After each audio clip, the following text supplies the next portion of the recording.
ela está em Mateus capítulo 24, no versículo 32, quando Jesus diz assim: aprendei, pois, esta parábola da figueira. Quando já os seus ramos se tornarem tenros e brotarem folhas, sabeis que está próximo o verão. Igualmente, quando virdes todas estas coisas, sabei que ele está próximo, às portas. Então, para contextualizar o capítulo de número 24, essa passagem que Jesus utiliza-se da parábola da figueira, vamos por partes. Em primeiro lugar, Israel ele sempre foi simbolizado por inúmeras coisas, objetos, e no caso também pela figueira. A figueira é um dos símbolos de Israel. E então aqui, Jesus, ele apontando aqui nesta parábola, ele fala do ressurgimento, quando Israel renascesse das cinzas, segundo a profecia de Ezequiel, no capítulo de número 37. E essa pergunta, essa resposta aqui, Jesus está dando dentro de um contexto de uma pergunta. Qual foi a pergunta que os discípulos fizeram para Jesus? Quando seria o fim do mundo? Quando seria a volta de Jesus? A pergunta foi essa. Quando vai ser o fim do mundo? Quando vai ser a sua volta? E então, dentro desse contexto, Jesus utiliza-se desta parábola, dizendo da figueira, né? E todos os teólogos entendem que esta figueira que brotou é Israel, porque, como todos sabem, no ano 70 da era cristã, o imperador Tito invadiu Jerusalém, né? E conforme a profecia do próprio Jesus, que disse assim: olha, não ficará aqui pedra sobre pedra que não seja derribada, se referindo ao templo, né? Foi destruído totalmente aquele templo e os judeus foram dispersos por todos os cantos do mundo na chamada diáspora. E essa diáspora, essa dispersão dos judeus, perdurou por um espaço de quase 2000 anos. Ninguém mais acreditava na restauração de Israel. É impossível um povo viver espalhado pelo mundo por mais de um século e conseguir manter o seu idioma, suas tradições, sua cultura. É impossível. Geralmente um idioma ou uma língua, ela acaba morrendo. Porém, Israel é algo sobrenatural, mesmo disperso por quase 2000 anos, quando todos não acreditavam mais no ressurgimento da nação Israel, como Ezequiel profetizou no capítulo 37, Israel estava como um vale de ossos sequíssimos. E Deus disse que iria ressuscitar, e ressuscitou. E essa ressurreição do vale de ossos secos, do capítulo 37, ela se cumpriu em partes em 1948, quando numa deliberação de uma assembleia da ONU, presidida pelo Oswaldo Aranha, ele, como secretário nessa ocasião, foi um grande influenciador e colaborador para que Israel fosse reconhecido como nação. E isso se deu em maio de 1948. Então, a realidade é que esta profecia que Jesus está dizendo aqui, da parábola da figueira, ela se cumpriu em maio de 1948. Aí, aqui embaixo, aqui no verso 34, Jesus diz assim: em verdade vos digo que não passará esta geração sem que todas estas coisas aconteçam. Ou seja, todos os sinais que ele já tinha relatado anteriormente, todas as ruínas, guerras, rumores de guerras, peste, fome, mortandade. E então o que acontece? Esta geração que ele está se referindo é esta geração que floresceu em 1948.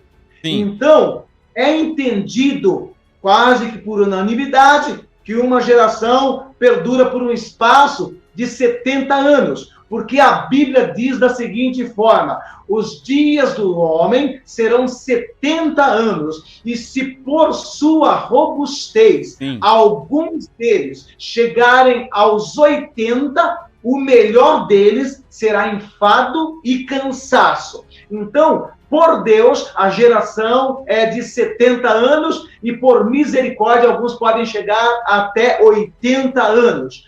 Posto isso, entre 70 e 80 anos, então nós vamos entender que esta geração que floresceu em 1948, ela cumpriu 70 anos, completou 70 anos em 2018. Se completou em 2018 70 anos, então agora nós já estamos no terceiro ano de prorrogação da misericórdia de Deus. É por conta disso que eu estava fazendo aquela alusão, aquela uma semana de Noé, que foi uma demonstração da misericórdia de Deus. Então eu creio também que esse período aqui é um período da misericórdia de Deus. E é claro que não podemos ser categóricos e dizer, vai ser 10 anos e cravar esse número. O que importa, o que nós precisamos entender é que todos nós precisamos estar vigilantes, porque o principal sinal já aconteceu, já cumpriu os seus 70 anos, então agora essa volta, esse arrebatamento pode se dar a qualquer instante, pode se dar a qualquer momento. E quanto à pergunta que foi feita aí, a respeito do Bergoglio, né? Sim. Diferente do que alguns dizem que ele pode ser o anticristo, certo. Eu não acredito que ele seja o anticristo, porque o anticristo, pelo que nós entendemos, será alguém muito mais relacionado ao meio político e econômico. Ele estará ligado à área da política e da economia. Já o Papa, ele poderia ser um candidato a falso profeta, porque a palavra de Deus narra lá em Apocalipse das duas bestas, uma besta que levantou-se do mar e uma besta que levantou-se da terra. A besta que se levantou do mar é o anticristo, a besta que levantou da terra é o falso profeta. E no mesmo molde de Jesus, porque Satanás gosta de imitar Deus em tudo, ele estará imitando Jesus, porque quando Jesus veio a essa terra, precedendo Jesus, estava o seu primo, o último dos profetas, João Batista, que veio preparando o caminho, que veio anunciando que ele era o Messias, estando ele batizando ali nas margens do Rio Jordão, perante toda aquela multidão que sempre acompanhava João Batista, ele aponta para Jesus e diz: eis aí o Cordeiro de Deus que tira o pecado do mundo. E ali ele batiza Jesus e testifica-se publicamente que ele acabou de entregar uma profecia ali perante todos que Jesus era o Messias. Sim. E foi a partir desse instante que Jesus faz o seu jejum de 40 dias e inicia o seu ministério. Da mesma forma, o anticristo também fará. Ele terá um falso profeta, imitando João Batista, que da mesma forma vai dizer: esse é o cara, nós temos que seguir ele, esse é o cara que vai trazer paz ao mundo, esse é o cara que vai trazer a liberdade, esse é o cara que vai trazer justiça. Então, a realidade é que o Papa, ele já está fazendo isso, ele não vai fazer, ele já está fazendo isso. Por quê? Porque o Papa prega abertamente que o mundo precisa de um governo único. Ele prega abertamente que o mundo precisa acabar com as fronteiras, não podemos mais ter nações. Ele quer transformar o mundo em uma única pátria. Por esses dias, ele esteve no Iraque, fazendo uma visita ali para a liderança islâmica e também